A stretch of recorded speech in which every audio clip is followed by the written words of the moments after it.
नमस्कार. आज 20 जून संध्याकाळचे 4 वाजत आलेले आहेत. आपण बघू शकताय, आपण राधानगरी धरणाच्या बॅकवॉटर परिसरात आहोत. अजूनही पावसाची काही चाहूलसुद्धा दिसत नाही आहे. आणि आता आपण आलेलो आहोत बेंजीर विला पाहण्यासाठी. हा इथे बेंजीर विला आहे आणि बऱ्याच सोशल माध्यमातून असं समजतं की बेंजीर विलाला जाण्यासाठी रोड सुरू झालेला आहे.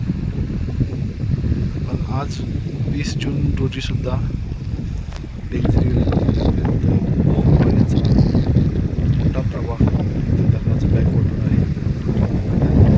बेंजीर विलाला जाणं अशक्य आहे. त्यामुळे कोणत्याही अफवांवर विश्वास न ठेवता तुम्ही या धरणातील बॅकवॉटर वातावरणाचा आनंद घेण्यासाठी येऊ शकता, पण बेंजीर विलाला जाऊ शकत नाही आहात.